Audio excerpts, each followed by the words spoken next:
Hey everybody, Russia and China officially announced a new global reserve currency that they're putting together. This is the biggest financial news that I've ever talked about. Try to pay attention. I've got some charts to put up. I appreciate the Economic Ninja turning me on to this. I want to do a really good job and really try to show everybody what's going on. If you know anybody that has their head in the sand that's not paying attention to what's happening to the world de-dollarizing, please share this with them. Talk about it. Go to the description. It'll be there. The story will be there. It'll be pinned in the comments, and I'll also put it on my Telegram. Print it out. Hand it to somebody that cares. This is really big news. China and Russia are taking their shot at the U.S. dollar. And as usual, with important news in the USA and the West, no one seems to even care. Now, I know that's not you guys, but there's a lot of people that are absolutely whistling by the graveyard. I've been expecting this news for a long time. A lot of us have for decades. It was really noticeable when they started doing business outside of the petrodollar. That's how we have validity over the world with our currency, is they use dollars in their oil trades. Well, they quit doing that. My jaw dropped the other day when Jerome Powell came out, and our Fed chair came out and said, it's not uncommon to have more than one reserve currency. I said, do what? It is in my lifetime. So there's a pile of proof here. And all the green is Putin and Mr. 11, which would be the Chinese president. I don't want to butcher his name. But they're all saying the same thing. And if I have to hit the anvil a little bit, it's necessary. So pay attention.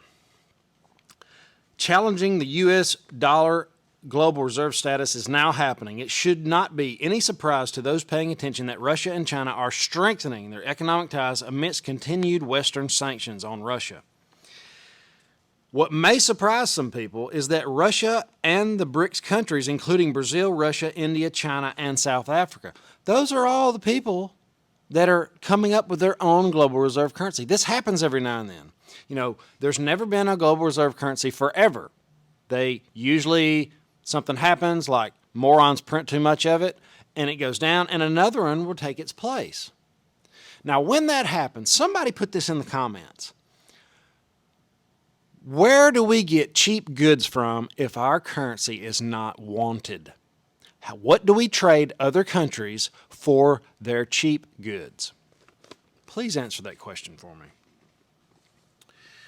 Quote from Putin: "The issue of creating an international reserve currency based on a basket of currency of our countries is being worked out." They're working on it right now. Listen up. Vladimir Putin said the BRICS business forum last month, and of course, as Russia has been cut off from the SWIFT system. We weaponized the dollar and took Russia off the SWIFT system, which encouraged them more to produce their own global reserve currency. It is also pairing with China and the BRICS nations to develop reliable alternative mechanism for international payments. This ought to send chills down your spine. In order to cut reliance on the Western financial system, they do not want to rely on the dollar. In the meantime, Russia is also taking other steps to strengthen alliance between BRICS nations, including rerouting trade to China and India.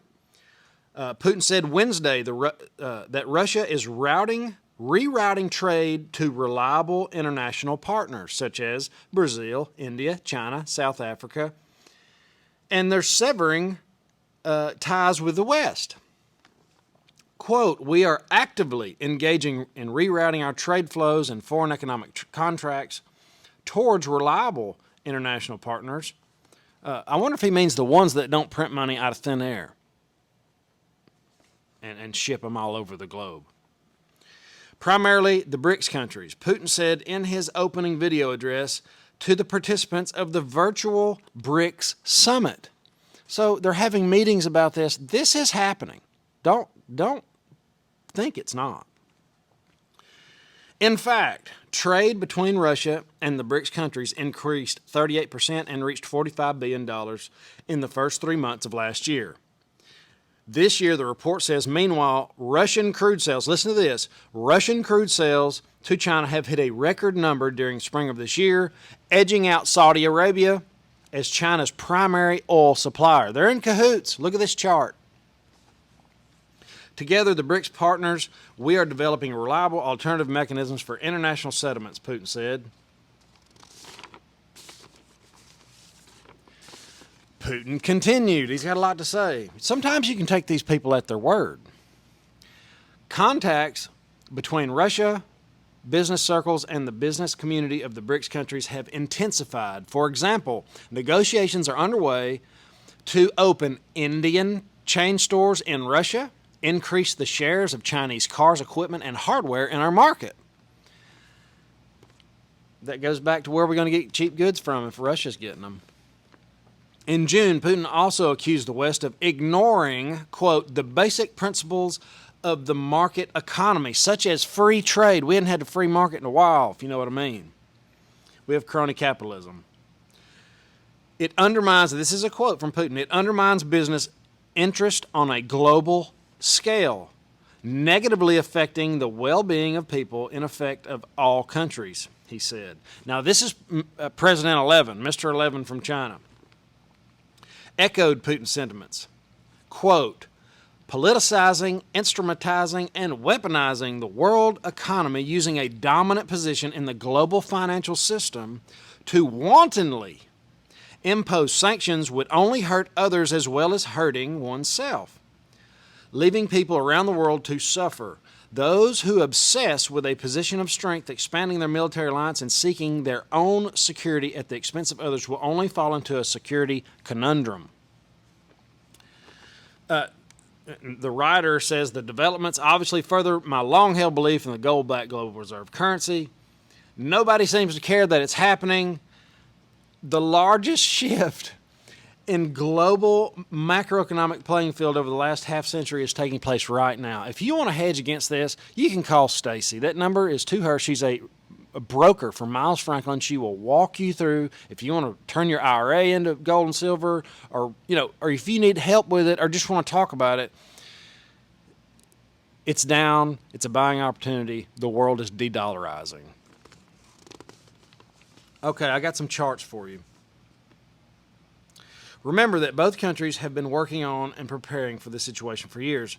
Look at the Treasury holdings as far back as 2018. Chart. Here's the money trail. Russia was also increasing its holdings of gold and silver over the same period. Chart. De-dollarizing has been a priority for Russia and China since 2014. Replacing the dollar in trade settlements became a necessity. Sidestep the U.S. sanctions against Russia. Chart. It seems to me that the BRICS nations understand exactly how precarious of a financial situation the U.S. and our dollar is in. Despite the dollar's recent strengthening, it's compared against Europe. The Dixie. It's not getting stronger. It's only getting stronger because the other currencies, like the euro, are further down the toilet bowl. We're kind of up here now. We're not way up here circling anymore. We're right in the vortex, if you know what I mean. So, guys, this is really, really big news. I hope it doesn't go unseen. Share the video, like and subscribe. It really helps. Have an awesome day. Hopefully, when I come back on, I'll have some better news. Later.